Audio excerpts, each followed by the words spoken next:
საღამოშვიდობისა დღეს ხუთშაბათია და 23 საათზე პირველი არხის ეთერშია პირველი თემა. რადიკალური მოთხოვნები თუ დიალოგი პოლიტიკურ ოპონენტებთან რა გზას ირჩევს ოპოზიცია? დათქმულვადამდე 9 აპრილამდე ორი კვირით ადრე არასაპარლამენტო პოლიტიკურ ძალებს შორის მოსაზრებები იყოფა.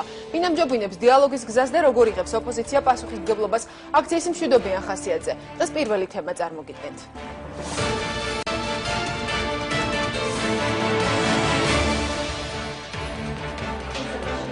ოპოზიციური ძალების განსხვავებული სტრატეგია და ერთი მიზანი – რადიკალური ზომები თუ დიალოგი, კონსერვატორების და ერთიანი საქართველოს მორიგი მემორანდუმი და ახალი ალიანსის ალტერნატიული გეგმა. რა გზას აირჩევს ოპოზიცია ხელისუფლების წინააღმდეგ საბრძოლველად? ნებისმიერ მცდელობა რომ ჩვენ გადაუხვიოთ ამ სტრატეგიიდან და ეხლა ჩავერთოთ ხელისუფლების მიერ დადგმულ რაღაც სპექტაკლებში და პროვოკაციებში, ეს არ მოხდება. ჩვენ გზას მშვიდობიან ზოლას გავაგრძელებთ გონებად. შეიცვალოს ხელისუფლებამ მშვიდობიანი კონსტიტუციური ფორმები და დაინიშნოს თავისუფალი არჩევნები. ეს არის ერთადერთი გამოსავალი ჩვენი აზრით შექმნილი კრიზისული ვითარებიდან. ამასთანავე უნებრივია დიალოგის რეჟიმზე ჩვენ უარს არ ვაცხადებთ. ალიანსი დემოკრატიისათვის აყენებს ამ მექანიზმს ამ კრიზისიდან გამოსვლისა, ალტერნატიული ჩრდილოვანი კაბინეტის შექმნისა, რომ მთელი ეს ოპოზიციური მუხტი, საპროტესტო მუხტის კონცენტრირება მოხდეს. ოპოზიციის მოთხოვნები და არჩევანი. პირველი თემის შეკითხვებს კახა კუკავა და გიორგი მაისაშვილი უპასუხებენ. მედია პოლიტიკურ პროცესებში საზოგადოებრივი მაუწყებელი ჟურნალისტზე ზეწოლის ფაქტს აპროტესტებს.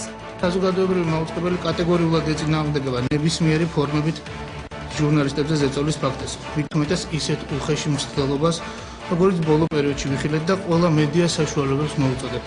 გავერთიანდეთ ამდაგვარი ქველებების წინააღმდეგ ბრძოლაში. ის ისტერია, რომელიც იქმნება და შექმნილია ამ 9 აპრილის მიტინგებთან დაკავშირებით, არ გადაიზარდოს ისეთ ქმედებებში და მაქსიმალურად თავი შეიკავონ ისეთი ქმედებებისგან, რასაც ადგილი აქვს ჩვენ ჟურნალისტებთან მიმართებაში. როგორ უნდა იყოს მედია დაცული პოლიტიკური გავლენისაგან? რამდენიმე წუთში პაატა ვეშაპიძე, გიორგი ჩხეიძე პირველი თემის სტუდიაში. პირველი თემა პირდაპირ ეთერში ჩვენი გადაცემის პირველი სტუმარი გახლავთ კონსერვატორთა ერთ-ერთი ლიდერი კახა კუკავა. საღამოშვიდობის ბატონო კახა. საღამოშვიდობის. მადლობას მოგახსენებთ გადაცემაში მონაწილეობისათვის. დავწყოთ საუბარი იმ მოვლენებით, რაც ვითარდებოდა ბოლო რამდენიმე დღის განმავლობაში. თქვენ და ეკა ბესელიას მოძრაობა დღეს გაავრცელეთ განცხადება, 5-პუნქტიანი განცხადება და მან აქ არის ერთი ასეთი წინადადება. ვიდეო მასალებში ბოლო რამდენიმე დღის განმავლობაში გავრცელებულ ვიდეო მასალებში ნაჩვენებ პირებს არ აქვს შეხება 9 აპრილის ორგანიზატორ პარტიებთან. ხომ არ ნიშნავს ეს იმას, რომ ამ განცხადებაზე ხელმომწერები ემიჯნებით იმ მოძრაობასაც, რომელი მოძრაობის რიგებშიც იყვნენ ეს დაკავებული ადამიანები? საღამოშვიდობის, დიდი მადლობა ამ თემაზე მოწვევისათვის. მე მიმაჩნია, რომ მართლა ძალიან ბევრი დეტალი არის საზოგადოებისთვის უცნობი და შეგნებულად ხდებოდა, სრულიად შეგნებულად ხდებოდა სამთავრობო პროპაგანდის მიერ სინამდვილის დამახინჯება. რაც შეეხება კონკრეტულად თქვენ შეკითხვას, ჯერ ფაქტს ვიტყვი, რომ ნამდვილად არც ერთ იმ ადამიანს, იქნება ეს გველუკაშვილი, იქნება ეს რამოდენიმე ადამიანი, რომელიც ჩანს კადრებში, რომ იარაღით ხელში რაღაც გაუგებარ ფრაზებზე საუბრობენ ან შეიარაღებაზე, არც ერთი ეს ადამიანი არ არის არც 9 აპრილის ორგანიზატორი და რამდენადაც ჩვენთვის ცნობილია, არც ერთი იმ პოლიტიკური პარტიის წევრი, რომელიც მონაწილეობს 9 აპრილის ორგანიზებაში. დავაზუსტებ, თქვენ მივხვდი, რომ ბუნებრივია, თელმა საქართველოს მიცის, რომ გულისხმობთ ნინო ბურჯანაძის მოძრაობას. როდესაც გაკეთდა განცხადება და გააპროტესტა ბურჯანაძის მოძრაობამ, მისი წევრების დაპატიმრება, რასაც სოლიდარობა გამოუცხადა სხვადასხვა ოპოზიციურმა პარტიებმა, იქ საუბარი იყო რამოდენიმე გვარზე, მათ შორის დასახელ და სახალხო დამცველის ოფისში, ყველას კარგად ახსოვს ავალიანის გვარი და რამოდენიმე სხვა გვარი, ეს არის ბათუმის ორგანიზაციის ხელმძღვანელი. ეს ადამიანი საზოგადოებისთვის ეს არავის არ უთქვია დღემდე, მე მგონი პირველად მიწევს ამის თქვა თქვენ ეთერში, ეს ადამიანი არ არის არც ერთ ჩანაწერში. ის ადამიანები, რომლებიც დააპატიმრეს მასთან ერთად, ესენი არ არიან არც რაიმე პარტიულ თანამდებობაზე მყოფი პირები, არც ორგანიზატორები 9 აპრილისა, უბრალოდ დააპატიმრეს ავალიანი და ეს ადამიანები ერთად.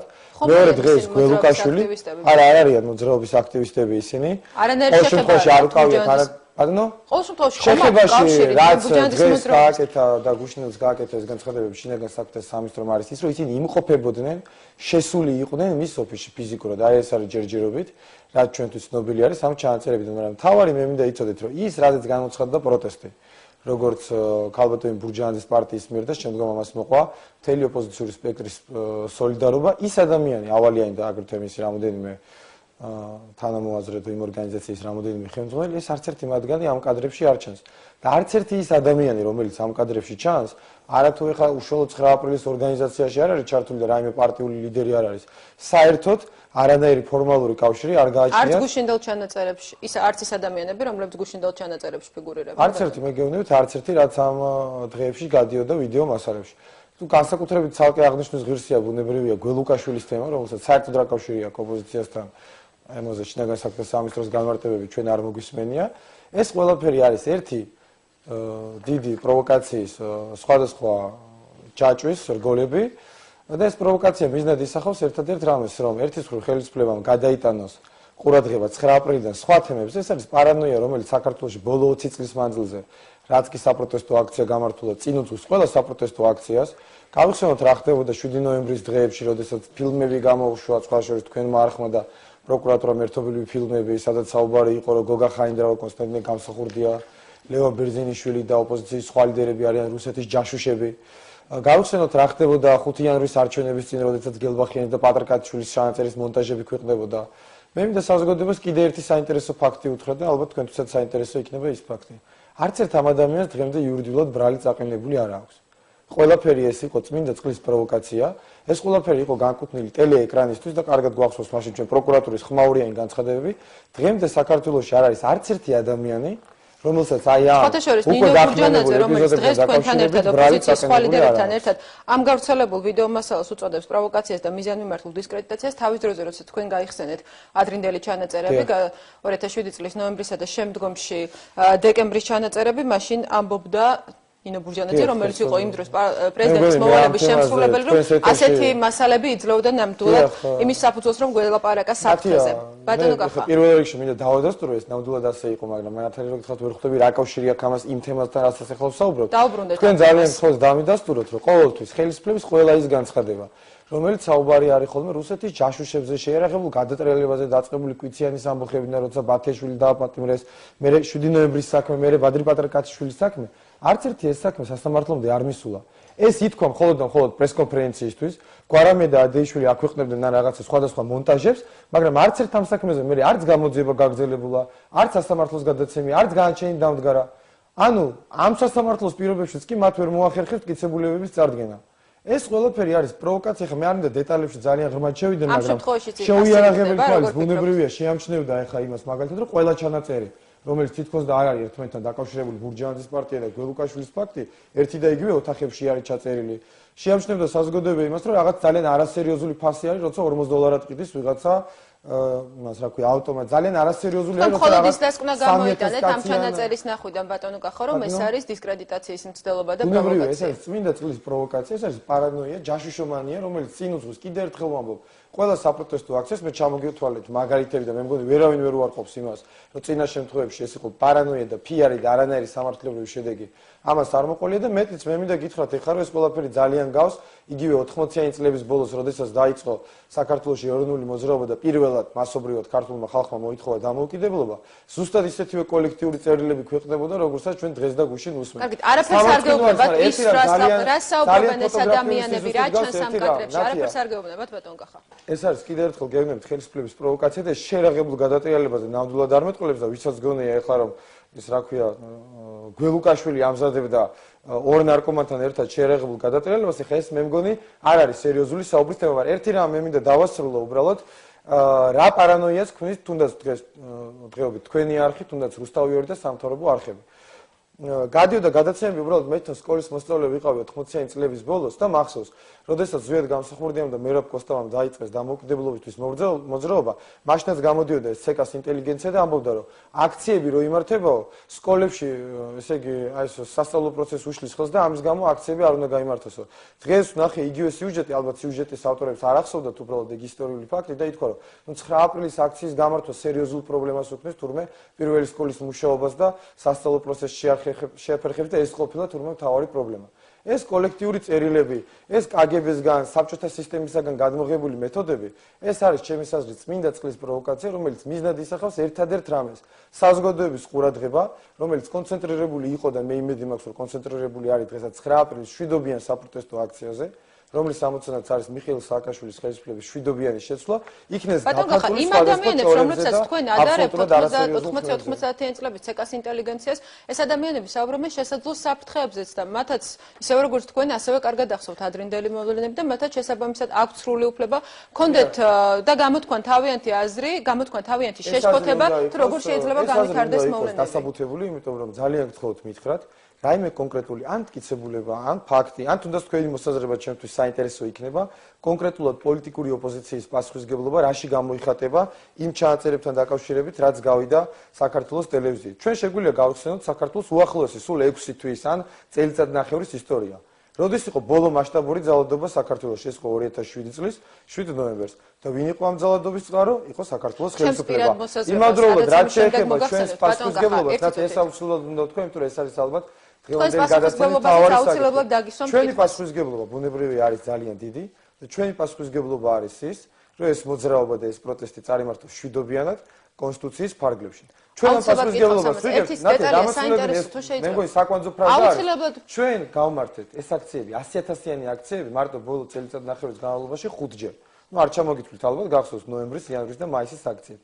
ყველა ეს აქცია ჩავატარეთ ისე რომ არათუ ძალადობა და სახელმწიფო დაწესებულებებში შეჭრისმწელობა არ ყოფილა, არამედ შუშა არ ჩამტრეულა რუსთაველის გამზრდზე. და გარწმუნებთ რომ ეხლაც ჩვენ შეერაღებული ვართ მხოლოდ ჩვენი შიშველი ხელებით. ეს არის ყველაზე ძლიერი იარაღი და ეხლაც ჩვენ ვიძლევით გარანტიას იმისას, რომ 9 აპრილის აქციებით სწორედ ამ შვიდობიანი პროტესტის ფორმის წარიმართება და მივა თავის რამდენიმე ათეული 1000 მხარდამჭერს შორის თქვენ გაქვთ გარანტია რომ არ გამოჩნდებიან ისეთი ადამიანები, რომლებიც ეცდებიან პროვოკაციის მოწყობას, რასაც შემდეგ შესაძლოა მოხდეს დააპირისპირება. აი თუნდაც ამ მასალებიდან გამომდინარე, რაც ვნახეთ ბოლო რამდენიმე დღის განმავლობაში, თქვენ გამორიცხავთ იმის შესაძლებლობას, რომ მართლაც შესაძლოა არსებობდნენ ჯგუფები, გნებავთ კრიმინალური ჯგუფები, ვისაც შესაძლოა აწყობდეს და ქონდა მცდელობა ქვეყანაში მოეწყო პროვოკაცია და შემდგომში შეერაღებული გადატრიალება. რა თქმა უნდა არ გამორიცხავ, მაგრამ მოდი სერიოზულად ვისაუბროთ. ახლა კრიმინალური ჯგუფებს რა ინტერესები უნდა ქონდეთ აქციაზე, პროვოკაციების მოწყობის და პოლიტიკური პროცესების მე არ მესმის. მოდი პირდაპირ დავარქვათ სახელი, ესენი შეიძლება იყვნენ შინაგან საქმეთა სამინისტროს პროვოკატორები.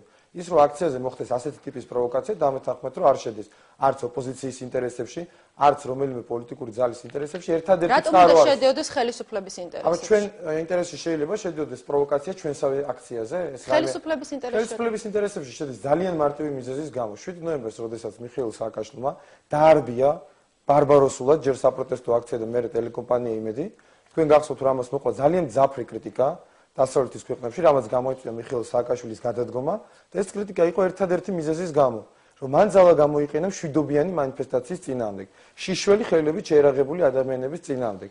დღეს მას მიხეილ სააკაშვილს სჭირდება ალიბი, თუ კი ის ძალას გამოიყენებს. ეს მშვიდობიანი მანიფესტაცია კი არ იყო, ეს ხო პუტინის, მედვედევის, რუსეთის, FSB-ს და რაღაც სხვადასხვა შეერაღებული ფორმირებების მიერ მართული ძალა. ამიტომ ეს ადამიანი ნამდვილად დღეს და მთელი მისი სპეცსამსახურები დაკავებული არიან იმითი, რომ შექმნან ესეთი ტიპის მტკიცებულებები. ამიტომ ჩვენ მომხრეებს გუშინაც მოუწოდეთ, დღესაც მოუწოდებ და თქვენ ერთადაც გამოიყენებთ იმისთვის, რომ ბევრი ადამიანი მოვა ჩვენს ოფისებშიც, მიტინგებზეც, შეეცდებიან კონტაქტში შესვლას ჩვენს აქტივისტებთან. სხვადასხვა შეიძლება ეს იარაღზე პირდაპირ საუბარი იყოს, შეიძლება მინიშნებებით იყოს საუბარი. მე ყველას მოუწოდებ, რომ ნუ წამოვეგებით მერაბიშვილის პროვოკაციას. ჩვენი ყველაზე ძლიერი იარაღი არის ჩვენი ასეთი არგუმენტი, რომ შესაძლოა ასეთივე წარმატებით, როგორც თქვენ ადანაშაულებთ ხელისუფლებას, შესაძლოა ოპოზიციასაც აწყობდეს ერთგვარი პროვოკაცია, რომ შემდგომ ხელისუფლება დაადანაშაულონ. პროვოკაცია თუ კი იქნება საპროტესტო აქციის მხრიდან ძალიან ძნელი სათქმელი არის, როგორ დავადანაშაულებთ ჩვენ ხელისუფლებას. მაგრამ თუ მოხდა რაიმე სახის პროვოკაცია, ბატონო, ამას მოყვა უმართავი პროცესები, ალბათ 7 ნოემბერი. ძალიან ძნელი იქნება შემდეგ დადგენა იმისა, თუ საიდან წამოვიდა ეს პროვოკაცია. ძალიან მარტივი იქნება ამისი დადგენა, იმიტომ რომ 7 ნოემბერს ეს დაინახა მთელმა საქართველომ, ეს დაინახა მთელმა მსოფლიომ და ამაზე არ მიდის დებატები, რომ გადაწყვეტილება აქციის დარბევის შესახებ, შვიდობიანი აქციის დარბევის შესახებ, სადაც მოშიმშილები იწვნენ პარლამენტის წინ კიბეებზე, მიიღო მიხეილ სააკაშვილმა. ამიტომ უკვე არის რატო ვეძებთ ჩვენ რაღაცა მითიურ ეჭვმიტანილს, როდესაც უკვე არის დადგენილი დამნაშავე. ჩვენ ხო ვიცით, საიდუმლო ხო არ არის ის ნიღბიანი პირები, ვინც 7 ნოემბერის აქცია დაარბია და ვინც ტელეკომპანია იმედი დალეცა, ვინ იყვნენ. საიდუმლო ხო არ არის საქართველოს ზონდერ ბრიგადები ვისხავთ. თქვენ როგორ წარმოგიდგენიათ 24 საათიანი მეთვალყურეობის პირობებში, რომელიც ხორციელდება და ეს დადასტურდა ამ დღეებში ყველა პოლიტიკური პარტიის ოფისზე და მათ ლიდერებზე, რომ არსებობდეს არათუ ლიდერების, არამედ მეტნაკლებად ცნობადი რომელიმე პოლიტიკოსის რაიმე ოდნავ მინიშნებით მაინც კავშირი აი ასეთი ტიპის ქმედებებთან ეს ტელეეკრანზე არ იქნებოდა? ხომ წარმოგიდგენიათ, რას ნიშნავს ეს კადრები, რაც გავიდა გუშინ და გუშინწინ ტელევიზიით. ეს ნიშნავს, ეს არის პირდაპირ მტკიცებულება იმისა, რომ ოპოზიციას არანაირი კავშირი ამ პროცესებთან არ აქვს, იმიტომ რომ მათ ვერ შეძლეს ვიღაცა გველუკაშვილის გარდა ჩანაწერის წარმოდგენა, რომელიც დაადასტურებდა ოპოზიციის კავშირის შეერაღებულ ფორმირებებთან. ცნობისთვის მინდა გითხრათ, ისე საზოგადოებისთვის ბევრი ასეთი ფაქტი არის უცნობი განსაკუთრებით იმ დროს, როდესაც ტელევიზიები არის მონოპოლიზირებული ხელისუფლების მიერ, რომ მაგალითად გველუკაშვილი ბოლო თვეების მანძილზე ძირითადად გაზეთ „ასავალ დასავალის“ ფურცლებიდან დაკავებული იყო ოპოზიციის ლანძღვით. შეგიძლიათ ამოიღოთ „ასავალ დასავალის“ ნომრები პირადად ჩემი ლანძღვით და ძალიან ბევრი ჩვენი თავმოაზრის ლანძღვით. ამიტომ, როდესაც ეხლა ზუმბა იქნება ეს, ქეთუსია იგნატოვა, გოგა გაბაშვილი თუ კიდე სხვა სახეები, რომელთა კომენტარებსაც უხვად ვისმენთ, ცდილობენ დააკავშირონ ისინი პოლიტიკურ ოპოზიციასთან, ეს არის უბრალოდ ისეთივე ტიპის პარანოია, როგორც ჩვენ ანახი გვაქვს მაგალითად ძალიან კარგად ეს გამოსახული არის მხატვრულ ფილმში „მონანიება“. როდესაც გამოდის ვარლამ არავიძე ქალაქის მერიის ამინდიდან და ამბობს, რომ ჩვენ უნდა დავიჭიროთ კატა ბნელ ოთახში, მაშინაც კი როცა ის აქ არ არის. აი ეხლა დღეს საქართველოს ხელისუფლება ეწევა ზუსტად ვარლამ არავიძის კამპანიას, რომ მოაწყოს უამრავი პროვოკაცია, გადაიღოს უამრავი მასალა, რომ როგორმე აღმოაჩინოს ჯაშუშობა, გადატრიალება იქ, სადაც ეს ობიექტურად არის. მაგრამ ხელისუფლება ამბობს, რომ ამ ფორმით ის ებრძვის კრიმინალს და თავადაც მოუწოდა ოპოზიციას, რომ გაემარჯვა ეჭვი ხელისუფლების სიტყვების გულწრფელობაში, როდესაც 7 ნოემბერს მათ თქვეს, რომ სახელმწიფო გადატრიალება მზადდებოდა და აღძრეს სისხლის სამართლის საქმე ოფიციალურად ეს პროკურატურის განცხადება იყო 4 ოპოზიციური ლიდერის წინამდე. გავიდა წელიწად ნახევარი. თქვენ რატო არსო საქმე? სად არის ბრალდებულები? სად არის ეჭვმიტანილები? სად არის სასამართლო პროცესი? არ გეჩვენებათ, რომ ეს ყველაფერი პარანოიაა? თუ კი არსებობდა სახელმწიფო შეთქმულება 7 ნოემბერს, სად არის კონკრეტული გამომტყუნებელი განაჩენები? და ერთი რაღაცაც მინდა ვთქვა, უბრალოდ ჩემთვის ეს ადამიანურად უბრალოდ ჩემი სამსიდენ და მსოფლმხედველობიდან გამომდინარე, ცოტა მარაზმატულიცაა და ცოტა სასაცილოა, როდესაც ესე იგი ამ დღეებში გამოდიან გოგა გაბაშვილი, ნიკა რურუა და ძალიან ბევრი ისეთი ადამიანი, რომელიც ძალიან კარგად ვიცით 92 წელს იყო სამხედრო გადატრიალების აქტიური შემოქმედი და დღეს საუბრობენ, რომ თურმე როგორ შეიძლება ესე იგი რა საშინელი დანაშაული არის შეერაღებული გადატრიალების მოწყობა. შეერაღებული გადატრიალება ეს არის უდიდესი ტრაგედია საქართველოს ისტორიაში, მაგრამ ამ ადამიანებს, რომლებიც დღეს ამ ხმამაღალ განცხადებებს აკეთებენ, იმ პროცესში მონაწილე კიდევ სხვა ადამიანების გვარმაც გაიჟღერა, თუმცა ამჯერად ოპოზიციასთან კონტექსტში ბატონო კახა, კიტოვანს გულისხმობ. და კიტოვანი ვისი მომხრე არის? თქვენმა არხმა და რუსთავიორმა უпроსტად, როდესაც კიტოვანს მისცა ჩართვის შესაძლებლობა. მაშინ როდესაც თქვენმა არხმა ცოცხალი თავით არ დაუთმო ეთერი ირაკლი ოქროაშვილს. ეხლა რა დასკვნას აკეთებს აქედან ქართული საზოგადოება, ვინ ჩართო კიტოვანი და ვის ინტერესებში შედიოდა? ეს არის საქართველოს ხელისუფლების დავალებით გაკეთებული, არა როგორ? ესე იგი თქვენ ჩართეთ კიტოვანი სამხედრო დამნაშავედ. რუსთავიორმა ეხლა ნუ მეტყვით, რომ სხვადასხვა ხელმძღვანელობა ყავს თქვენ ახლა. სხვადასხვა ხელმძღვანელობა ყავს ორივე არხს ნამდვილად. სხვადასხვა ხელმძღვანელობა ყავს ორივე არხს ნამდვილად. პირველი არხის უმეტობით ნათე ძალიან კარგად ვიცით ორივე ხელმძღვანელობა ერთი და იმავე პირის მიხეილ სააკაშვილის მიერაა და დანიშნული. ამიტომ ძალიან მარტივი ლოგიკა არის. ლევან ყუბანეიშვილის დანიშვნას რა პროცესებიც უძღოდა წინ, მაშინ ოპოზიცია ამბობდა, რომ ეს იყო ოპოზიციის გამარჯვება, რომ საზოგადოებრივ მაუწყებელი დაუბრუნდა ხალხს. მოდით, ნუ ვიკამათებთ ამაზე, იმიტომ რომ ამ თემაზე სამეურვეო საბჭოზე საუბარი, მაშინ თემაზე. სამეურვეო საბჭოს არჩეულია გენერალური დირექტორი. ყუბანეიშვილზე მე რაღაც ასეთ ფაქტებს რო ის სამეურვეო საბჭოს არჩეულია გენერალური დირექტორი. თემას შევეხეთ, დიდი მადლობა, მინდა აუცილებლად გავაკეთო. ძალიან მოკლე რეპლიკა იმასთან დაკავშირებით, რაც დღეს ვისმენთ. უბრალოდ ეს კრიტიკაც არ მინდა თქვა. მართლაც სასაცილო არის, რომ ლევან გახელაძემ და ლევან ყუბანეიშვილმა ბოლო 1 თუ 2 თვის მანძილზე გააკეთეს 3 განცხადება ზეწოლის შესახებ. მთელი მსოფლიო საუბრობს იმაზე, რომ საქართველოში მედია, განსაკუთრებით სახელმწიფო მედია და საზოგადოებრივი არხი არის ხელისუფლების ზეწოლის ქვეშ. ამაზე არ საუბრობს მხოლოდ საზოგადოებრივი არხის ადმინისტრაცია, არც ერთი ასეთი განცხადება მათ არ გაუკეთებიათ. სამაგეროდ გაკეთდა პირველ შემთხვევაში, რომ თურმე საქართველოს პატრიარქია ხორციელებდა ზეწოლას, მეორე შემთხვევაში ეკაბესელია და მესამე შემთხვევაში მამუკა ღლოტი. ეხლა ეს თუ სერიოზული არის და ეს განცხადებაზე ასეთი შეფასება არ ყოფილა და არ დღესდღეულა მამუკა ღლოტისგან ყოფილიყო ზეწოლა ბატონო კახა. ბრალდება საქართველოს საპატრიარქოს, რომ ის ახორციელებდა ზეწოლას ერთ-ერთ გადაწყვეტილებას გადაწყვეტილებას. არხის პოზიცია იყო ასე. ვერ დაგეთანხმებით. ცნობილი განცხადება პირდაპირ ეთერში იხილა ჩვენმა საზოგადოებამ. მეორეჯერ თქვენის ბრალი წაუყენეთ, ეკაბესელიას ოფიციალური განცხადება იყო და ეს განცხადება იყო გეთანხმებით და ამაზე ევროვიზიის წამყვანია ის ბიჭი თუ როგორც მოვიკითხეთ თუ პროდიუსერი თურმე ესე იგი ოპოზიცია ევროვიზიის პროგრამის პროდიუსერები ახორციელებს გიგა მაქარაშვილი მუშაობს საინფორმაციო პროგრამა მოამბეში. თუ სერიოზული არის და ეს თუ ვინმეს გონია რომ ამაზე შეიძლება დებატები წარიმართოს. ბატონო კახა, ერთი წუთი თუ შეიძლება, რატომ გეპარებათ ეჭვი იმ განცხადებაში, რაც გააკეთა მოამბის ჟურნალისტმა? თქვენ როგორ ფიქრობთ, იმით დასაშვებია, იმით მანიპულირება, რომ მას ემუქრებოდნენ ორსული მეუღლის ფიზიკური შეურაცხყოფით? ასეთ შემთხვევაში თქვენ ამდენად სერიოზულად მიგაშთეთ მამუკა ღლონტის განცხადება, როცა მან განაცხადა, რომ მასთან 4 ტანკით მივიდა ლევან ყუბალაიშვილი. ორივე მხარეს მამუკა ღლონტზე არ საუბრობთ ამ შემთხვევაში, ბატონო. არა, ისე ნათია შენ თუ მტკიცებულებებს არ მოითხოვ, მამუკა ღლონტის განცხადება იყო ძალიან მნიშვნელოვანი ზუსტად ამიტომ. მან განახა თქვენ. მაშინ რის საფუძველზე ამბობს ოპოზიცია, როდესაც ერთი წამი ნათია ხომ მკითხეთ, ხომ გაინტერესებს ჩემი პასუხი. თუ თქვენ საუბრობთ იმაზე, რომ მაქარაშვილის ზეპირი განცხადება ყოველგვარი მტკიცების, ყოველგვარი ლოგიკის გარეშე არის საკმარისი მტკიცება, ეს შეიძლება მივიდეს აბსურდამდე და ეს აბსურდი დაგანახოთ მამუკა ღლონტმა. ესე იგი ნებისმიერი ადამიანის ზეპირი მტკიცება თურმე გახდეს საზოგადოებრივი. რომ ეს არის ზეპირი მტკიცება. როგორ ამას მოყვა ლევან ყუბანეიშვილის, ესე იგი, ოფიციალური განცხადება და ამას მოყვა ლამის, ესე იგი, შეხვედრები იყო დღეს ზუგდიდში, ქუთაისში, ბათუმში, გატენილი დარბაზები, კოლექტიური წერტილები, რომელიც ჩვენ გვახსოვს ბრეჟნევის დროიდან. მე ერთ რამეს გავიხსენებ, მოხდა ასეთი შემთხვევა, ვახტანგ ბეგიაშვილს საზოგადოებრივი დარბაზის ერთ-ერთ დაფუძნებელს დაესხნენ თავს 25 მარტს 23 საათზე საკუთარი სახლის სადარბაზოში.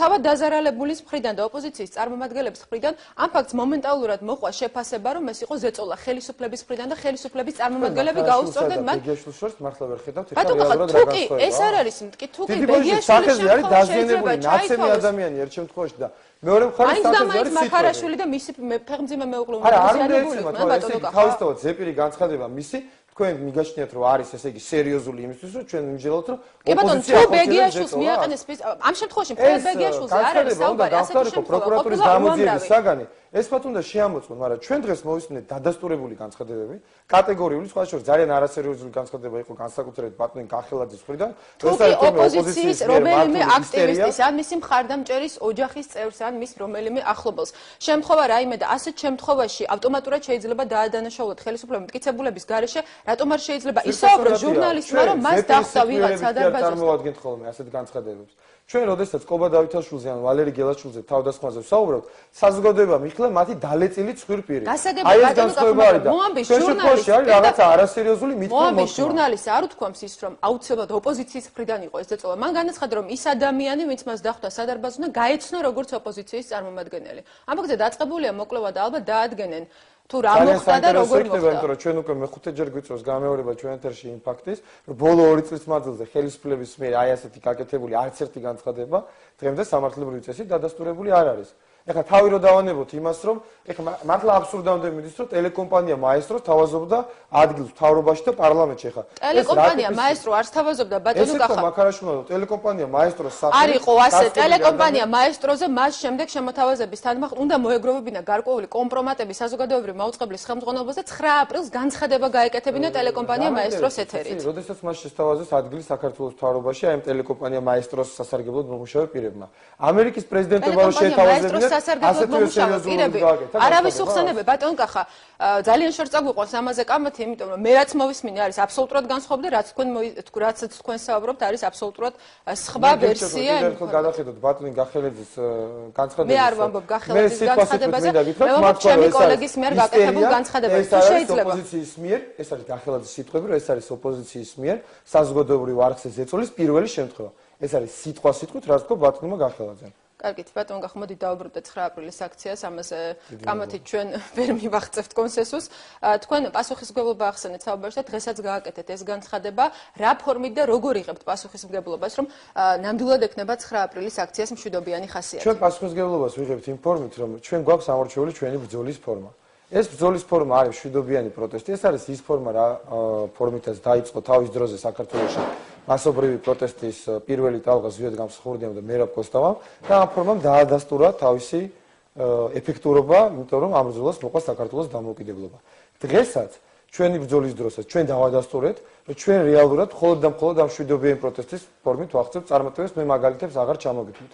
უბრალოდ მე მინდა ვთქვა, რომ ჩვენ ხშირად გვესმოდა ხოლმე კრიტიკა ჩვენი ოპონენტების მხრიდან, სხვა შორის არა მხოლოდ ხელისუფლების წარმომადგენლების მხრიდან, მე ხა არ დავასახელებ გვარებს, მაგრამ ზოგიერთი ფსევდორადიკალური ოპოზიციური ჯგუფის მხრიდანაც მოვისმენია ეს კრიტიკა. 20 იანვარს არა აქვს ამას მნიშვნელობა. 20 იანვარს, როდესაც ჩვენ დავშალეთ იპოდრომზე მშვიდობიანი მანიფესტაცია და როდესაც ეს მანიფესტაცია არ დაუძარით რუსთაველის გამზრისაკენ, რათა იქ მოხდარ იყო შეტაკება ინაუგურაციაზე მყოფ სამხედრო ნაწილებთან, თურმე ეს იყო დიდი პოლიტიკური შეცდომა. ამის გამო ბრჭყალებში ექსპერტებმა, კრიტიკოსებმა და რადიკალებმა ასევე ბრჭყალებში ჯვარზე აცვეს ლევან გაჩიჩილაძე და ჩვენ ყველა ის ადამიანი, რომელთაც ეს გადაწყვეტილება მივიღეთ. მაგრამ ჩვენ მაშინაც და ეხლაც ვამბობთ, რომ ეს იყო ჩვენი პრინციპული კონცეპტუალური არჩევნები. არჩევანი სააკაშვილის შეცვლას და საქართველოში ხელისუფლების შეცვლას იმ შემთხვევაში იქნება წარმატება და ჩვენ ამ წარმატებას მივხვდით, როდესაც ეს მოხდება მშვიდობიანი ფორმით და როდესაც ეს მოხდება თავისუფალი არჩევნების ფორმით. ჩვენ ეს არჩევნები გაკვეთებული გვაქვს. კიდევ ერთხელ გეუბნებით, რომ ამას შეიძლება ვიღაცა არ ეთანხმება და ბევრი ვინმე ამაში გვაკრიტიკებდა, მაგრამ თქვენ ჩვენ საქმიანობაზე და ჩვენ პასუხისგებლობაზე შეგიძლიათ იმსჯელოთ ჩვენი უახლოესი ისტორიის მიხედვით. ჩვენ რეალურად დავამტკიცეთ 7 ნოემბერს, როდესაც იყო ძალიან დიდი საფრთხე იმისა, რომ იქ ამწყდარი იყო შეტაკება პოლიციასა და ხალხს შორის, რა გადაწყვეტილება მიიღო სხვათა შორის მაშინ ოპოზიციამ და იგივე 13 იანვარს, იგივე 20 იანვარს და იგივე 26 მაისს. თქვენ შეგიძლიათ ამოიღოთ თქვენი კადრებიდან, პირადად მე როგორ ვიყავი გადაფარებული 26 მაისს, როდესაც ხალხი დაიძრა რუსთაველის გამზირისაკენ და როგორ გაუკეთეთ სპეცნაზ ჩვენ მომიტინგეებმა კორიდორი იმისათვის, რომ იქ არ მოხდარიყო ელემენტარული კონტაქტი манифестациასა და სამართალდამცავი ორგანოების წარმომადგენლებს შორის. ამიტომ ნებისმიერი სპეკულაცია იმ თემაზე, რომ ეხლა თურმე ესე იგი, როცა 100,000 კაცი ყავდა ქუჩაში, მაშინ არ მოვინდომეთ, ესე იგი არანაირი ძალადობა და ეხლა იგეგმება თურმე რაღაცა შერაღებული გადატრიალება, ეს კიდევ ერთხელ მინდა მივცი ამას. ამისი ზუსტი სახელი, ეს არის პროვოკაცია, რომელიც ხშირ შემთხვევაში უკვე პარანოის ბოლოს შეკითხვა ბატონ კახა, ბოლო დროს აქტიურად დაიწყო საუბარი იმის შესაძლებლობაზე, რომ შესაძლოა ქვეყანაში დაინიშნოს საპარლამენტო არჩევნები. ასეთ შემთხვევაში რადიკალური მოთხოვნებით გამოსული ოპოზიცია აპირებს თუ არა ამ არჩევნებში მონაწილეობას? ჩვენ როდესაც მოვითხოვეთ ძალიან მოკლედ ოღონდ მიხეილ სააკაშვილის გადაყენება, იქვე მივუთითეთ, რომ საპარლამენტო არჩევნები არ არის საქართველოში კრიზისის დაძლევის გზა ერთი მარტივი მიზეზის გამო. მანამდე ვიდრე საქართველოს ხელისუფლებაში იქნება სააკაშვილი თავის თარხნიშვილთან, მერაბიშვილთან, ადეიშვილთან ერთად, საქართველოში არჩევნების ჩატარება შეუძლებელია. საქართველოში შეიძლება ოქმი გამოწეროს არჩევნების, მაგრამ არჩევნები საქართველოში 5 იანვარს ჩატარდა, ეს არჩევნები სააკაშვილმა წააგო, მაგრამ ის არ გადადგა. ამიტომ ძალიან მარტივი ფორმულა არის, რომ ჯერ უნდა გადადგეს უკანონო რეჟიმი და ამის შემდგომ კომპრომისის საფუძველზე უნდა ჩატარდეს დემოკრატიული არჩევნები. აქციაზე გამოსული ოპოზიციის დიდი ნაწილი დათანხმდა საპარლამენტო არჩევნებში მონაწილეობას. აქციაზე გამოსულ ოპოზიციას მე მგონი მე წარმოვადგენ და ჩვენ ხელი გვაქვს მოწერილი იმ პოზიციაზე, რომელიც ეხლა გითხარით, ეს ჩემი ზეპირი მოსაზრება არ არის. 9 აპრილის მემორანდუმში ჩვენ ხაზგასით მივუთითეთ, რომ ჩვენ ვითხოვთ მიხეილ სააკაშვილის გადადგომას და ამის შემდგომ არჩევნებს და არა პირიქით. კი ბატონო, ძალიან დიდი მადლობა გადაცემაში მონაწილეობისათვის. ჩვენი სტუდიის სტუმარი გახდათ კახა კუკაბა. ჩვენ კი განვაგრძობთ გადაცემას. ჩვენი პოლიტიკა არ არის პოლიტიკა, არის პოლიტიკანობა. მომავლის პარტიის ლიდერი თავისუფლებისათვის ალიანსის წევრი თანამოაზრეებთან ერთად ხელისუფლებას და ოპოზიციას შექმნილი ვითარებიდან გამოსავლის ალტერნატიულ ვარიანტს თავაზობს. გიორგი მაისაშვილის ინიციატივა ჩრდილოვანი კაბინეტის შექმნაზე. დაგვალოდეთ ჩვენ პირდაპირ ეთერში რამდენიმე წუთში დავბრუნდებით.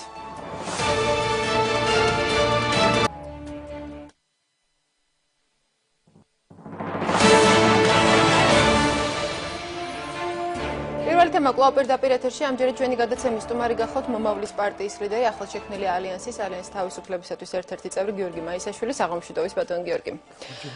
ბატონ გიორგი, პირველ რიგში მინდა გთხოვოთ შეფასება იმ მოვლენებისა, რისი მომსწრენიც გავხდით ბოლო რამდენიმე დღის განმავლობაში, გულისხმობ შინაგან საქმეთა სამინისტროს მიერ გამოქვეყნებულ ფარულ ვიდეო მასალას. ეს მოვლენებიც ნათელი დადასტურება იმისა, რომ ქვეყანაში არის სრული სახელმწიფოებრივი, პოლიტიკური, ეკონომიკური, ზნეობრივი, სოციალური კრიზისი. და ამ კრიზისიდან გამოყვანა არის მთავარი ახლა ჩვენი ქვეყნისთვის და სწორედ ჩვენი ალიანსი თავისუფლებისათვის ჩვენ საზოგადოებას და ასევე ოპოზიციის დანარჩენ წევრებს სთავაზობთ ასეთ პოლიტიკურ ინოვაციას, სიახლეს მექანიზმს იმისათვის, რომ ეს ყველაფერი ჩვენი ეს საპროტესტო მუხტი იქნეს წარმართული თანმიმდევრულად, ლაღად, პროფესიულ დონეზე, ორგანიზებულად და ამავე დროს შეგვეძლოს პროცესების მართვა ისე, რომ ქვეყანა მთლიანად არ გადაიჭეხოს. რას გულისხმობთ? ამაში გულისხმობთ მე, როდესაც საპარლამენტო ოპოზიციის ძალიან დიდი ნაწილი ემზადება აქციებისთვის, როდესაც ხელისუფლება საუბრობს შესაძლო საფრთხეებზე, როდესაც ქვეყნდება მასალები, რომ ქვეყანაში მზადდებოდა სახელმწიფო გადატრიალება და მზადდებოდა პროვოკაცია. რას გულისხმობთ თქვენ, რას ითვალისწინებს ეს ეტაპობრივი მეთოდი? რადგანაც ჩვენი სახელმწიფოებრიობის სხეული არის ისეთ კრიზისში, საიდანაც გამოსვლა არსებული მეთოდებით უკვე შეუძლებელია, იმდენად ღრმად შევედით, იმდენად ახალია ეს კრიზისი, არაორდინალურია, რომ არსებული სისტემის პირობებში ამ კრიზისიდან გამოსვლა შეუძლებელია. ამიტომ თავაზობთ ჩვენ საზოგადოებას, ოპოზიციას, თელს ქართულ პოლიტიკურ სპექტრს და თელ საზოგადოებას ახალ მექანიზმს, საშუალებას ამ კრიზისიდან მშვიდობიანად, თანაც ლაღად, თანაც საზოგადოების პოლიტიკური შეგნების გაზრდის პირობებში გამოსვლას და აი ამას სიგულისხმობ ეგრეთ წოდებული ჩრდილოვანი, ანუ ალტერნატიული მთავრობის შექმნას ეროვნულ კრებაზე, რადგანაც საზოგადოებაში დიდი მოთქმა, უნდობლობა არსებული პოლიტიკური ინსტიტუტების მიმართ, პრეზიდენტის ინსტიტუტის მიმართ, არსებული პარლამენტის მიმართ და ყველას გონია და ყველა ფიქრობს, უმრავლესობა საზოგადოებას, რომ მათ კოჭლი ლეგიტიმურობის მანდატი აქვთ. ამიტომ ჩვენ ესეთი იდეა გვაქვს, რომ 31 მარტს შევიკრიბოთ ვერისბაღში ქართული საზოგადოებრიობა და ეროვნულ კრებაზე, ეროვნულ ყრილობაზე მოვიწვიოთ მთელი რიგი პარტიებისა. ანუ ამავე ყრილობაზე აპირებთ თქვენ კაბინეტის არჩევას? დიახ, კაბინეტის არჩევაში რას გულისხმობ? აქ იქნებიან ყველა პოლიტიკური ძალის წარმომადგენლები, ასევე საზოგადოებრივი ორგანიზაციის წარმომადგენლები და ინდივიდუალური პირები. ანუ ქართული საზოგადოების რაღაცა ფორმით წარმომადგენლობა იქნება. ამ წარმომადგენლობას უკვე აქვს თქვათ იმის ლეგიტიმაცია, რომ რაღაცა ორგანოს გადააბაროს მისცეს მანდატი და აი გვინდა რომ ამ კრებამ აერჩიოს ეგრეთ წოდებული ჩრდილოვანი კაბინეტი, ანუ ალტერნატიული მთავრობა და ეს მთავრობა არ იგულისხმოს საზოგადოებამ, რომ რაღაც ამას ყავს ჩრდილოვანი პრემიერ-მინისტრი, საგარეო საქმეთა მინისტრი, ეკონომიკის მინისტრი და ასე შემდეგ. არა, ეს იქნება უბრალოდ ორგანო, რომელიც შედგება, ვთქვათ, მრგვალი მაგიდის პრინციპზე, თანასწორობის პრინციპი იქნება, ყველანი იქნებიან კაბინეტის წევრები. ამას არ ეყოლება კონკრეტული მინისტრები. ანუ თქვენი ადრინდელი განცხადება პრესაში გაკეთებული, სანამ თქვენ ალიანსის წევრით გახდებოდით, რომ დაკომპლექტება 10-11 ადამიანით ყოველწლიურად წარუძღვება არჩეული სპიკერი, ანუ მექანიზმი და პრინციპი, რაზეც საუბრობთ, რჩება იგივე, მას ცვლილება არ განუცდია. დიახ, დაახლოებით იგივეა, მაგრამ ეს მექანიზმი იმდენად უნივერსალურია, იმდენად ეფექტურია, რომ მოგცემს აი ამ მთელი საპროტესტო მუხტის კონცენტრირებას ასეთი ორგანოს ხელში და შემდეგ ეს ორგანო აიღებს პასუხისმგებლობას საზოგადოების წინაშე, ქართული ხალხის წინაშე. მოდით, საზოგადოებას კარგად რომ განუმარტოთ, ბატონო, რას გულისხმობს თქვენი იდეა? რა ფუნქცია ექნება ამ წარმომადგენლობით ორგანოს და როგორ იმუშავებს? ესეთი წარმომადგენლობითი ორგანოს შექმნა, ნათია, შექმნის ფსიქოლოგიურ უპირატესობას. საპირწონე ექმნება ამ ხელისუფლებას, რომელიც უკვე ფაქტიურად ბანკროტირებულია, გალახულია, გაბახებულია, რომელსაც მინდობა ძალიან დაბალია და რომელიც ფაქტიურად დაიცალა ახალი იდეებისგან, დაიცალა სიახლისგან, დაიცალა სტრატეგიისგან, დაიცალა გეგმისგან, არანაირი მსგავსი არ არსებობს და ამ დროს იქნება ახალი ორგანო ეროვნული კრების მიერ არჩეული, რომელიც განახორციელებს თავის საქმიანობას ორი ფაზით. ერთი ფაზა იქნება, რომ როგორ მოვახდინოთ ყოველგვარი კატაკლიზმების და უფსკულში გადაჭეხვის გარეშე მოვახდინოთ მშვიდობიანი დემონტაჟი ამ ხელისუფლებისა და ეს ერთი ეტაპია. მარტო დემონტაჟი არაფერს არ გვიშველის, როგორ დავიწყოთ საფუძვლების ჩაყრა ისეთი თავისუფალი, სამართლიანი, გამჭვირვალე და პირდაპირი არჩევნებისათვის, რომელიც შემდეგ უკვე აირჩევს ლეგიტიმურ ხელისუფლებას და როდესაც არჩევნები ჩატარდება და შედეგები გამოცხადდება, მოხდება ამ არჩევითი ორგანოს დროებითი მთავრობის, ანუ ალტერნატიული მთავრობის თვითლიკვიდაცია და შემდეგ ეს ხომ არ გავს იმ იდეას, რომელზეც საუბრობდა ოპოზიცია, გაშინდელი გაერთიანებული საბჭო საპარლამენტო არჩევნების შემდეგ ერთგვარი ალტერნატიული წარმომადგენლობითი ორგანოს შექმნაზე. არ ვიცი, მე კარგად არ ვიცნობდი იმ იდეას, ეს არის ფაქტიურად არც დიდი, ბევრ ქვეყანაში განხორციელებულა კრიტიკულ ჟამს, აი ამერიკელებმა თავიანთი ქვეყანა ესე დააფუძნეს.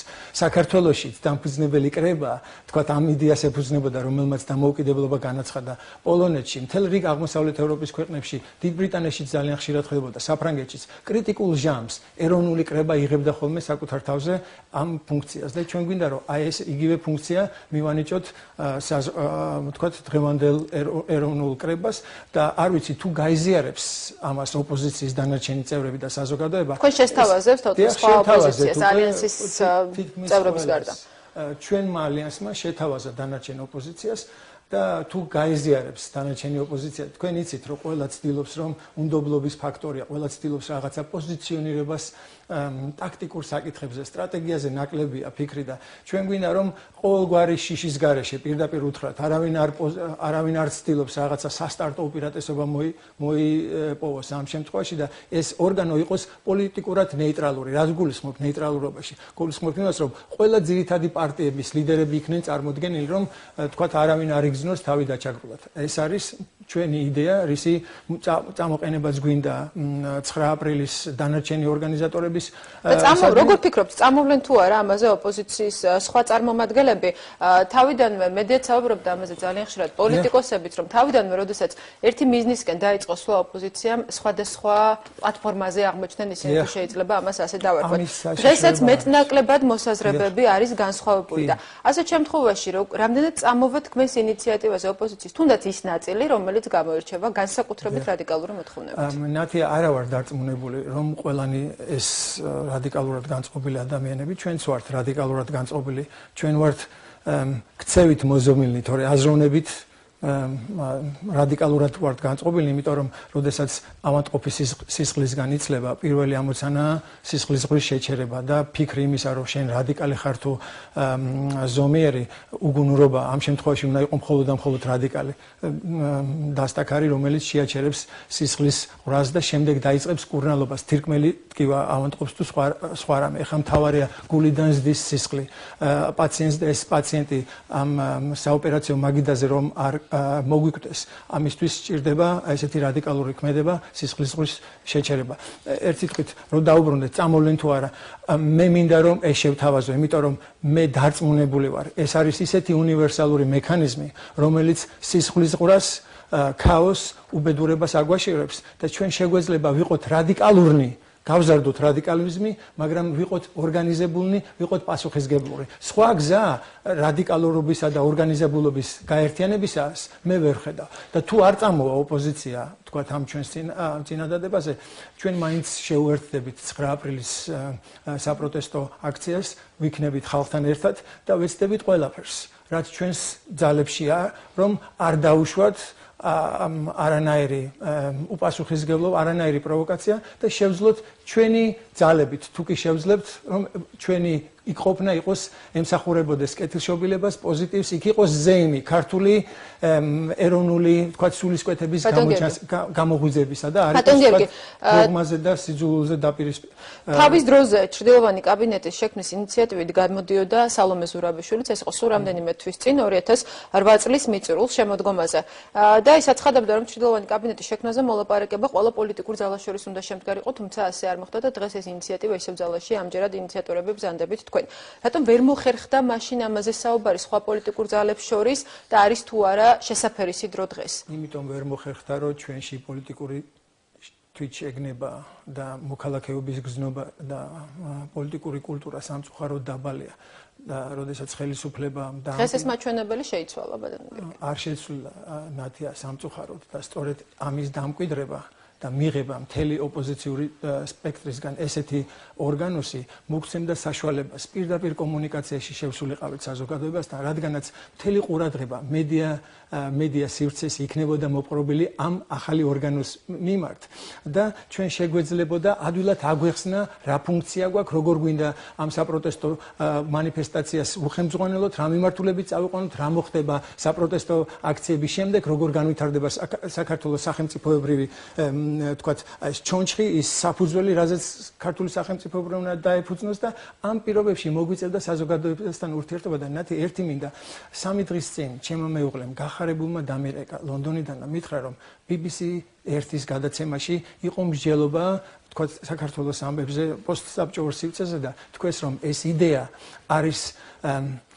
the manifestation of political maturity. აი ეს სიტყვა თქვეს, ანუ მანიფესტაცია არისო საქართველოში პოლიტიკური სიმწიფოებრიობისა და თუკი ჩვენ ამას დავამკვიდრებთ, ძალიან დიდი ინტერესი იქნება დასავლეთის მიმართად, დასავლეთისგანაც და ის შიში, რომელიც თქვათ ჩვენს მეგობრებს აქვთ დასავლეთში, რომ საქართველოში კი უნდათ ხელისუფლების ცვლილება, მაგრამ არ მოხდეს უბედურება, არ მოხდეს ქაოსი, აი ამ შიშისგან მათ გავანთავისუფლებდით და მივცემდით საშუალებას, რომ უფრო აქტიურად დაეჭირათ მათ მხარი საქართველოში ესეთ ბუნებრივ ხელისუფლების ჩამოცილების პროცესს და ნამდვილი ხელისუფლების მოსვლას საქართველოში. კიდევ ერთი ნაწილი, თუ შეიძლება ასე ითქვა, შემადგენელი ნაწილი თქვენი ინიციატივისა, თქვენი ალიანსის იდეისა, რომ 9 აპრილის აქციაზე დადგეს ქვეყნის საპარლამენტო მმართველობაზე გადასვლის მოთხოვნა, ინიციატივა, რომელიც სულაც ერთი კვირის წინ თქვენი ალიანსის ერთ-ერთმა ლიდერმა საპარლამენტო უმცირესობის ლიდერთან ერთად წამოაყენა. მოდით ვისაუბროთ ამაზეც, იქნება თუ არა ეს ქვეყნისთვის გამოსავალი. შესაძლოა ეს ერთ-ერთი გამოსავალი იყოს, მაგრამ ამ ეტაპზე ამ საკითხებზე საუბრის დრო და საშუალება არ აქვს. ჩვენ გვინდა ეხა მოვახდინოთ ისე ორგანიზება ჩვენი მთელი ძალისა საზოგადოებისა, რომ ვიყოთ პასუხისგებლები და მიზანმიმართული, რომ თავარია სისხლის დენა შევწყვიტოთ. საქართველოს სახელმწიფოებრივ ეკონომიკურ და პოლიტიკურ კრიზისია. ეს სისხლის დენა თუ არ შევწყვიტეთ, ჩვენი სახელმწიფოებრიობა შეიძლება გარდაიცვალოს და მთავარი ამას ვუმკურნალოთ. და თქვენ ახლა მეკითხებით ჩვენი ალიანსის შესახებ. მე მახსენდება ის 9 აპრილი, რომელმაც გამოაცხადა ჩვენი დამოუკიდებლობა და ხშირად ამბობენ ხოლმე, აი თქვენ მოდიხართ პოლიტიკაში და ამბობთ, რომ ახალი პოლიტიკური სტანდარტი უნდა დავამკვიდროთ, რომ ჩვენ გვინდა რომ პოლიტიკა გადავიტანოთ. დღეს პოლიტიკა ბიზნესად არის ქცეული. საქართველოს ფაქტიურად არის რაღაცა პრიზი, ან პოლიტიკური პროექტი ხელისუფლებასა და ოპოზიციას შორის. და საქართველოს ხალხს გვინდა უთხრათ, რომ საქართველოს პოლიტიკური პრიზი არ არის. და თუ შენ პოლიტიკაში ხარ მხოლოდ და მხოლოდ იმისათვის, რომ ხელისუფლება გინდა, ან ბიზნესად არის ეს სარფიან ბიზნესად, მაშინ ყველა პოლიტიკური პროექტი იდეის გარეშე, სტრატეგიის გარეშე განწირულია პოლიტიკური უფსხულისაკენ. და ეს გვინდა რომ საქართველოს უთხრათ და დანარჩენ ქართველობას უთხრათ, რომ ჩვენ რატომ გავერთიანდით ეს 4 ძალა, რატომ არის, რა აერთიანებს ამას. მე მინდა რომ უთხრა ყველას, რომ ჩვენ ყველანი მოვდივართ ეროვნული მოძრაობიდან, ზოგადად დამსახურდიას ხელისუფლებიდან და მე მინდა რომ საზოგადოებას უთხრათ, რომ ჩვენ დავცილდით ნამდვილ საქართველოს. მოხდა დიდი უსამართლობა და აი ეს უსამართლობა არ აღუდგენილა. აი სამეგრელოში პატარა სოფელია, მას ქვია ხიბულა. აი იმ ხიბულაში დაეცა დროშა, დაეცა ალამი. ქართული სახელმწიფოებრიობისა ეროვნულ ფესვებზე თანამედროვეობაზე დაფუძნებული ქვეყნისა და მე მინდა რომ დანარჩენ საზოგადოებას უთხრა, ჩვენ ეს 4 ადამიანი გავერთიანდით 4 პოლიტიკური ძალა იმისათვის, რომ ის შეწყვეტილი სიმღერა, ის ხიბულაში დაცემული დროშა, ალამი ქართული სახელმწიფოებრიობისა კიდევ ავაფრიალოთ. მე ერთიც მინდა რა. ძალიან მოკლედ შეიძლება ჩვენ მესამე ბლოკის ძალიან პატარა ბიჭი ვიყავი მაშინ. ყველას გახსოვთ ხო? თქვენ შეიძლება არ გახსოვდეთ, როდესაც ჩვენ დამოუკიდებლობა გამოაცხადა 9 აპრილს ზვიად გამსახურდიამ გამოაცხადა, მაშინ ბატონო ზვიადმა მიუხედავად იმისა, რომ პატარა ასაკიანი გააგზავნა მოსკოვში, იქ იყო ეს ლუკიანოვების, ნიშანოვების დრო, როდესაც სახალხო ყრილობა საბჭოთა კავშირის ხალხთან მიმდინარეობდა, როგორ ყველანი ამაყი ვიყავით, რომ აკაკი ასათიანმა საქართველოს წარმოადგინა ესე დარბაისლურად, ესეთი გემრიელი რუსულით, დამაჯერებლად, ძალიან პროფესიონალურად წარმოადგინა ჩვენი ქვეყანა, ყველა დიდი სიამაყით ახსავსენი ვიყავი და მე ვიყავი ძალიან პატარა ბიჭი. ჩვენ მაშინ ეს ქართული სახელმწიფოებრიობის მოდელი ჩამოვაყალიბეთ და ამას რომანტიული ეკონომიკა უწოდეთ. იდეალისტური ეკონომიკა. ეხლა წლები გავიდა, მას შემდეგ აი ჭაღარაც კი გამიჩნდა თმაში, მე მგონი სიბრძნე მოგვემატა გამოცდილება და ჩვენს ეკონომიკას, ჩვენი სახელმწიფო მშენებლობას ისევ ესეთი იდეალიზმი ჰქვია, მაგრამ პრაგმატიზმი დაემატა. ეხლა უფრო მეტი გამოცდილება გვაქვს, გული ისევ ისეთია, ისევ ისე ძლიერს და მე მინდა რომ მთელ საზოგადოებას უთხრა, ჩვენი ამოცანა, ჩვენი ერთობისა არის სხვა არაფერი თუ არა შეწყვეტილი სიმღერის აღდგენა, ქართული სახელმწიფოებრიობის შექმნა ისეთი, რომ საამაყო იყოს საქართველოს მოქალაქეობა, საამაყო იყოს ქართველობა და ჩვენ შეგვიძლია მოწინავე ეკონომიკის შექმნა, მათ არ შეუძლიათ. ჩვენ შეგვიძლია სოფლიო კლასის განათლების სისტემის შექმნა, მათ არ შეუძლიათ. ჩვენ შეგვიძლია საგარეო პოლიტიკის შექმნა, რაც მათ არ შეუძლიათ. ჩვენ შეგვიძლია ჩვენი შვილების სამშობლოს დავადგათ ბრწყინვალების გვირგვინი, მათ არ შეუძლიათ. ზვიად დამსახურდიას სახელით, ილია ჭავჭავაძის სახელით, ჩვენი ეროვნული ფესვების სახელით ჩვენ ვიწყებთ თანამედროვე ქართული სახელმწიფოს მშენებლობას და ესე კეთილშობილად, ესე პირდაპირ, ესე რაინდულად, ესე შეწყნარებით, ესე თავდაბლად, მაგრამ არა სუსტი კაცის თავდაბლობიდან, არამედ ნიკოლოზ გოსტაშაბიშვილი გახსოვთ ხო ყველას ესეთი გმირი იყო, აი ესეთი ძლიერი ადამიანის თავდაბლობით და პატიებით გვინდა ეს სისხლისგან დაცლილი არწივი ერთ ვიტყვი რა აი სისხლისგან დაცლილი არწივის მალამოს მოცხების დროა, როდესაც ჩვენ ვიტყვით, რომ აი სისხლისგან დაცლილი არწივი დადგა დრო, როდესაც ქართული სახელმწიფოება იტყვის, რომ აი ამ სისხლისგან დაცლილ არწივს მოუშუშებია ჭრილობა მოშუშებულა. არწივი ესე ლამაზად აფრენილა ცაში და პავნი, ორანი, ვირთხები და ჰაინები, რომლებიც ესე ემტერებიან საქართველოს, იმ ცაში აჭრილ ლამაზად არწივს ვეღარ მიეკარებიან. ძალიან დიდი მადლობა გადაცემაში მონაწილეობისთვის. ჩვენი სტუდიის სტუმარი გიორგი მაისაშვილი გახდათ. ჩვენ განვაგრძობთ გადაცემას. ჟურნალისტებზე ზეწოლა თუ მედიის გავლენის ქვეშ მოქცევის მცდელობა რატომ ხდება აგრესიის სამიზნე მედია მაშინ, როცა ქვეყანაში პოლიტიკური დუღილის ტემპერატურა მატულობს. დაგვალდეთ სტუმრებთან ერთად პირდაპირ ეთერში რამდენიმე წუთში დაბრუნდებით.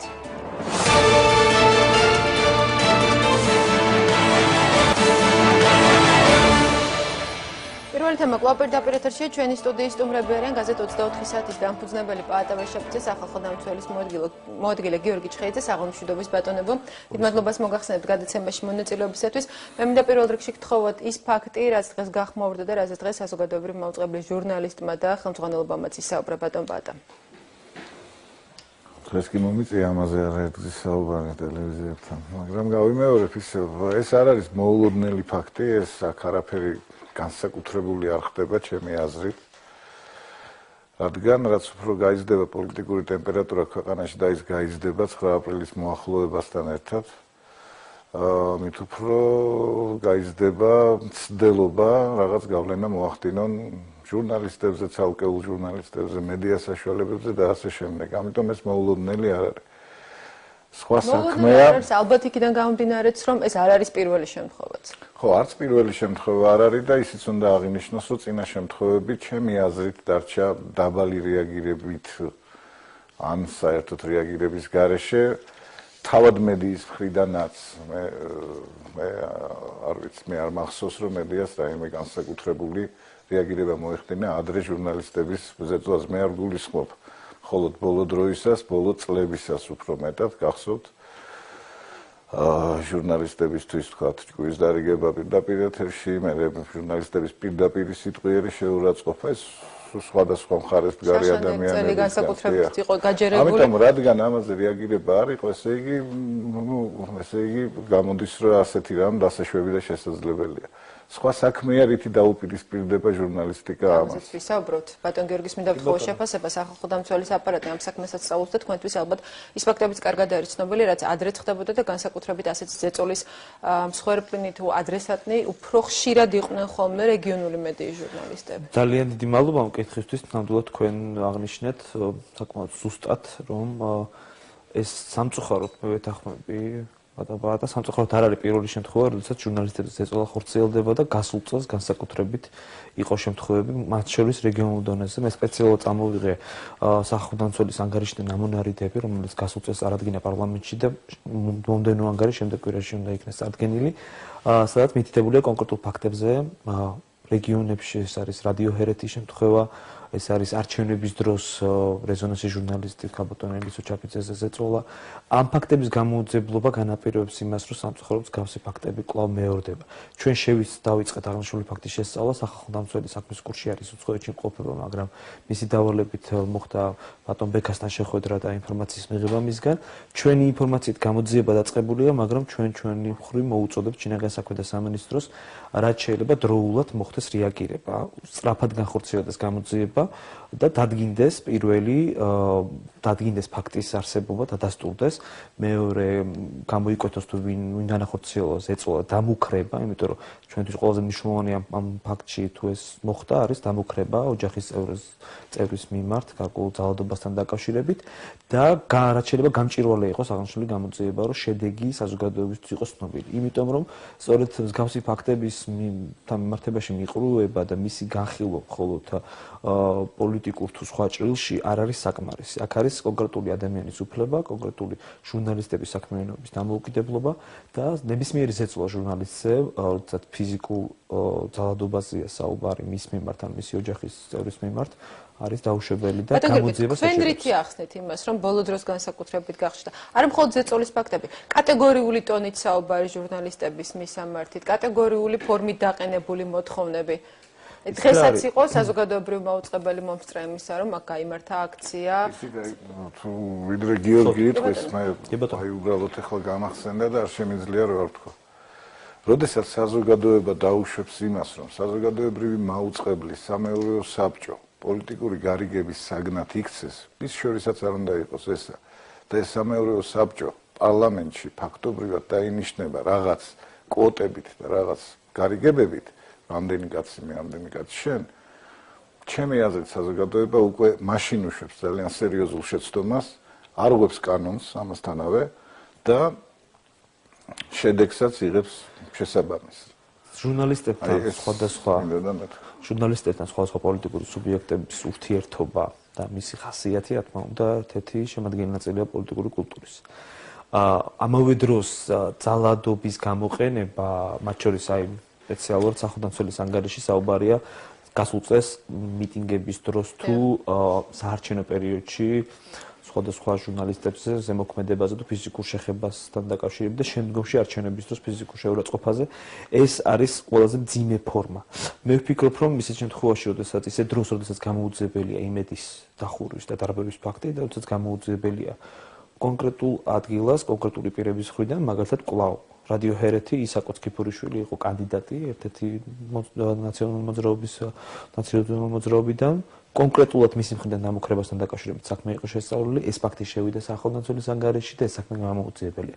რა თქმა უნდა, მიუღებელია ჩემთვის, როგორც მოქალაქისთვის, როგორც სახელმწიფოს აპარატის წარმომადგენლისთვის, ნებისმიერი შეურაცხყოფილი ურთიერთობა ჟურნალისტთან, მაგრამ ამის წინაპირობა არის ის ფიზიკური ძალადობა თუ დაშინება, რაც ხდება სამწუხაროდ ბოლო წლების განმავლობაში, ბოლო 2-3 წლის განმავლობაში მედიის წარმომადგენლების მხრიდან არა აქვს აქ მნიშვნელობა, რომელი მედიის წარმომადგენლები არიან ესენი საზოგადოებრივი მაუწყებელი, ცენტრალური ტელევიზიის თუ რაიონული. დიახ, ბატონო, არა აქვს მნიშვნელობა ვისი მხრიდან ხორციელდება, მაგრამ ძალიან მნიშვნელოვანია თუ ნათლად არის გამოკვეთილი, რომ ხორციელდება ძალადობა ხელისუფლების ორგანოს წარმომადგენლების მხრიდან იმედის შემთხვევაში, ან გარკვეული პოლიტიკური სუბიექტის წარმომადგენლების მხრიდან მაგალითად აქციებზე, მიტინგზე გასულ წელს იყო შემთხვევები, როცა ოპოზიციის მიერ მოწყობილ მიტინგზე რუსთავი 2-ის თუ სხვა ძის ტელევიზიის წარმომადგენლების მხრიდან გარკვეულ ზემოქმედებას ჰქონდა ადგილი, მაგალითი მოვიყვანე არჩევნების დღეზე.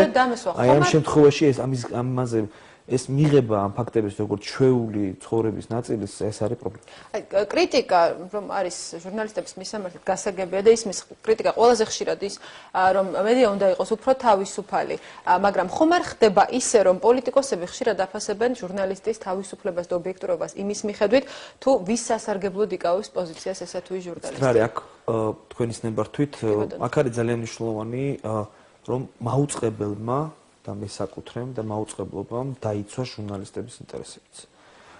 საკითხი მაგალითად დღეს ჩვენ ვიცით აქცია გაიმართა საზოგადოებრივ მაუწყებელთან, ჩვენი ინფორმაციით აქციის მიზანი გახლდათ რომ მაუწყებელმა ითხოვდნენ ახალგაზრდები თუ მოქალაქეები რომ მაუწყებელმა პირდაპირ ეთერში გადასცეს მომავალი დაგეგმილი მიტინგი 9 აპრილს.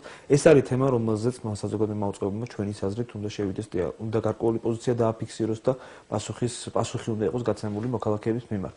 თემა, რომელიც დაკავშირებული არის საგამოძიებო ჟურნალისტიკის გაშვებასთან დაკავშირებით, რაც სახელმწიფო მიმართა საზოგადოებრივ მაუწყებელს, თემები, რომელიც გარკვეულწილად იწვევს საზოგადოებაში თუ მოქალაქეებში უკმაყოფილებას მაუწყებლის მიმართ, არა პირდაპირ გადადის ეს უკმაყოფილება ინდივიდუალურ ჟურნალისტებზე, რაც არ არის სამართლიანი. პირდაპირ ეთერში გადაცემას ალბათ განცხადებაც გაკეთება მაუწყებლის ხელმძღვანელობის მხრიდან, მაგრამ მე ვფიქრობ, რომ როგორც დღის ერთ-ერთი მთავარი მოვლენა ეს იქნება გაშვებული პირდაპირ ეთერში, მაგრამ რაც შეეხება პირდაპირ ტრანსლაციას უწყვეტად მთელი დღის განმავლობაში ამდენზე მე თავისთავად ამ საკითხში ნახსობრად არ ვიხილავ, მე უბრალოდ აღნიშნავ, რომ გარკვეულწილად სამწუხაროდ ჟურნალისტების მიმართ ძალადობა თუ უკმაყოფილება არის ერთგვარი რეაქცია ხშირ შემთხვევაში, შეიძლება უსამართლო, მაგრამ რეაქცია საზოგადოების წარმომადგენლების მაუწყებლობის ხელმძღვანელობის ხელმძღვანელობის თუ ფლობელების ქმედებების ქმედებიდან თქვენს მინდა ამ კითხვაზე გამთქვა თქვენი პოზიცია, ხომ არ ხდება ისე, რომ ჟურნალისტის თავისუფლებას ხშირ შემთხვევაში აფასებენ